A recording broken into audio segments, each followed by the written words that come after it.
नमस्कार, आप देख रहे हैं न्यूज़ो और मैं हूं प्रवीण झा। बात फिर से बंगाल की और बंगाल में खेला इस रूप में हुआ कि अब जो है रीतव्रत बनर्जी गुट जो है वो अब पार्टी ऑफिस पर भी कब्जा कर लिया। यानी कि पार्टी ऑफिस टीएमसी का जो दफ्तर है उस पर भी रीतव्रत बनर्जी गुट ने एक प्रकार से जाकर उसमें बैठे। अब जो ये लोग बैठे हैं उस ऑफिस में, उसके बाद तो यहाँ ममता बनर्जी और अभिषेक बनर्जी के एक प्रकार से फिर से कान खड़े हो गए कि सब कुछ तो जा ही रहा है।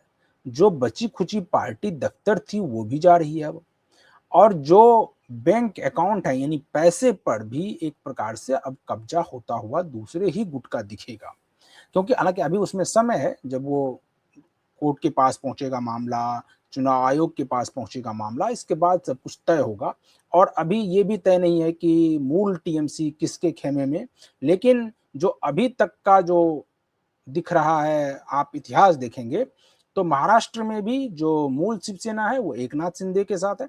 तो उसी प्रकार से यहाँ भी ज्यादा विधायक चूंकि रीतव्रत बनर्जी गुट के पास है, इसीलिए मूल टीएमसी कहा यह जा रहा है कि वो ऋतव्रत बनर्जी गुट के पास ही आएगा।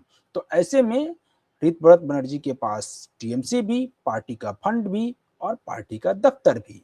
अब आखिर ममता बनर्जी और अभिषेक बनर्जी क्या करेंगे? और उधर अभिषेक बनर्जी और ममता बनर्जी पर शिकंजा अलग कसता जा रहा है, क्योंकि कई एफआईआर दर्ज हो चुके हैं। ममता बनर्जी पर भी एफआईआर दर्ज हो चुके हैं। ये नहीं है कि सिर्फ ममता बनर्जी पर नहीं, सिर्फ अभिषेक बनर्जी पर, ममता बनर्जी पर भी एफआईआर दर्ज हो चुके हैं।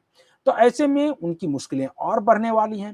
रोज कुछ ना कुछ गिरफ्तारियां हो रही हैं। आज भी किसी की गिरफ्तारी हुई है, हालांकि नाम मेरे जहन में नहीं आ रहा है, दिमाग में नहीं आ रहा है, जैसे ही आएगा तो हम भी आपको बताएंगे। लेकिन आज भी एक गिरफ्तारी हुई है। इसके अलावा आप देखिए कि उधर शौकत मुल्ला की बेटी भी अब रो रही है कि शौकत मुल्ला को इस प्रकार से, शौकत मुल्ला की परेड निकाली जा रही है जिस प्रकार से जहांगीर खान की निकाली गई थी। तो उसको लेकर एक अलग बवाल मचा हुआ है।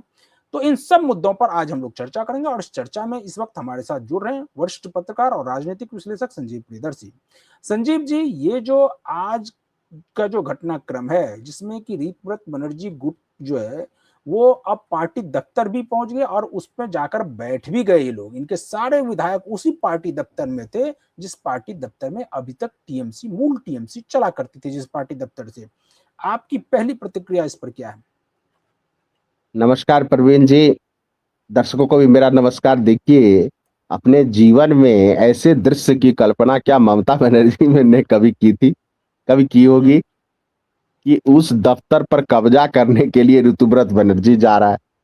हम्म। फिरहाद हाकिम उसको लीड कर रहा है, सोचिए। हाँ, उसमें बैठे हुए हैं वो फिरहाद अब हाकिम। बैठे हुए हैं कुर्सी पर, जाके फिरहाद हकीम लपक कर बैठ गया है। अब सोचिए। और कुणाल घोष बाहर तिलमिला रहा। कुणाल घोष हम्म। बाहर था उस समय और हम्म। तिलमिला रहा था उस समय। वो ये कह रहा था कि देखिए, ताला तोड़ के ये लोग घुस गए, पहली बात। पुलिस और हम्म। पारामिलिट्री फोर्स यहाँ पर खड़ी है, कोई हम्म। रोकने वाला नहीं है उनको। तीसरी बात ये है, वो ये कहते हैं फिरहाद हकीम, और ये कल्याण बनर्जी कह रहा था कि फिरहाद हकीम एक नंबर का गद्दार निकला। इसको हम्म। क्या नहीं दिया ममता बनर्जी ने, सब कुछ दिया। इसके बावजूद पद प्रतिष्ठा और बाकी उसके साथ जो लगा रहता है सब कुछ। और हम्म। ये सोचिए, फिरहाद हकीम की राजनीति आप देखिए तो समझ में आएगा मुस्लिम पॉलिटिक्स की दशा दिशा किस तरफ। बिल्कुल। क्योंकि फिरहाद हकीम मुस्लिम टीएमसी के मुस्लिम विंग का एक चेहरा था, जो हम्म। कोलकाता में पाकिस्तान बनाने का ख्वाब देख रहा था। और हम्म। वो पाकिस्तान बनाया नहीं, कोलकाता में पता नहीं, बांग्लादेश बनाया नहीं बना पता नहीं, लेकिन टीएमसी के ऑफिस पर कब्जा करने के लिए ये सबसे आगे बढ़ा हुआ था फिरहाद।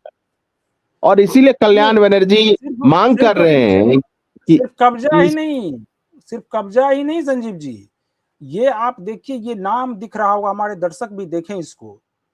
ये वही नाम है, इसमें इस जो बैनर लगा हुआ है इसमें अरूप राय का नाम है। अरूप राय कौन है?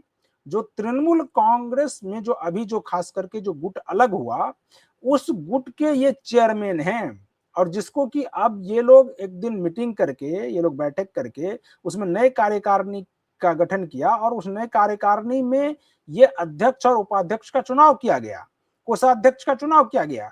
उसमें अरूप राय को चेयरमैन बनाया गया, और आज उस अरूप राय का नाम उस बैनर में डाल करके और बैनर जो है उस पार्टी दफ्तर के ऊपर में लगा दिया गया। यानी कि अब ममता बनर्जी का यहां से नामो निशान हटा दिया गया है। क्या आपको लग रहा है कि अब ममता बनर्जी के पास कोई चारा नहीं बचा है कोर्ट जाने के अलावा? नहीं, कोर्ट में तो इलेक्शन कमीशन में तो इन्होंने दिया ही है। देखिए, हम्म पहले इससे पहले कल कल इन्होंने ये कांड किया। कल से हम्म पहले यानी परसों, बीते हुए परसों में इन्होंने क्या हम्म किया, पहले इलेक्शन कमीशन में के और कार्यालय में जाके कोलकाता में लिखित दस्तावेज दे दी। सौंपे, अपने लिखित में जो कार्य वो किया। इसके बाद इन्होंने प्लान बना के ये सब जो है, जो ममता बनर्जी के हिसाब से गद्दार हैं, ये सब ने जाके पार्टी ऑफिस पर कब्जा कर लिया। हम्म तो मुझे लगता है कि ममता बनर्जी को भी, प्रवीण जी, उसकी सजा मिल रही है जो उन्होंने कांग्रेस को इसी तरह तोड़ा था। हम्म कांग्रेस को भी तो एक जमाने में तोड़ा था ममता बनर्जी ने। और ममता बनर्जी का जो पराभव हुआ है, उससे हम्म उन क्षेत्रीय छत्रपों को भी सीख लेनी चाहिए जो उसी तरह की पॉलिटिक्स करते हैं। कि हम्म आप देखिए, दो पार्टी नहीं टूटी इस तरह से, एक आरजेडी और सपा। इसके अलावा बिल्कुल। कौन सी ऐसी पार्टी है नॉर्थ इंडिया में जो बच गई, प्रवीण जी? शिवसेना हम्म नहीं बच पाई। तो ये अहंकार इनको खा गया। और ये देखिए कि जो बड़े नेता हैं, जब किसी को आगे बढ़ाते हैं तो उनमें हम्म भी परखने की क्षमता देखिए कितनी कम है। कि बहुत हम्म कम रियल में लॉयल लोगों को आगे बढ़ा पाते बड़े बड़े नेता। ये सबके लिए बिल्कुल। सबको सीखना चाहिए। जब आडवाणी जी का राजनीतिक पतन एक तरह से हो रहा था, वनवास में भेजे जा रहे थे, और इटरनल वनवास उसको कह सकते हैं, क्योंकि उसके बाद तो आए नहीं सकते। तो कितनों को उन्होंने आगे बढ़ाया था, कितनों को आगे बढ़ाया था आडवाणी जी ने। और हम्म जिनको आगे बढ़ाया, सब चुप्पी थाम के तमाशा देख। बिल्कुल। ये ममता बनर्जी को ही नहीं, भारत के वैसे तमाम बड़े नेताओं को देखना चाहिए कि जब हम्म वे सत्ता में रहते हैं तो चापलूसों को आगे बढ़ाते हैं, मेरिट के आगे चापलूसों को आगे बढ़ाते हैं, जो हम्म आइडियोलॉजिकली कमिटेड युवाओं की जगह चप्पल उठाने वाले युवाओं को आगे बढ़ाते हैं। तो जिसमें कैरेक्टर ही नहीं है, हम्म जिसमें स्पाइन ही नहीं है, वो सत्ता में क्यों जा रहा है? तलवार चाट के जा रहा है, पद प्राप्त करने जा रहा है, प्रसिद्धि हम्म प्राप्त कर रहा है, पैसा प्राप्त कर रहा है। उसका राजनीति में से सेवा और लोगों की सेवा, जन सेवा, मानव सेवा से कोई लेना देना नहीं, उसे लोकतंत्र से कोई लेना देना नहीं। जैसे ही बड़ा हम्म नेता कमजोर होगा, उसका वो बड़े नेता को चूस कर आगे बढ़ेगा खटमल की तरह। और जब बड़ा नेता गिरेगा तो ये सब भाग के दूसरे घर में चले जाएंगे। ये एक सीख है, ये सबके लिए है।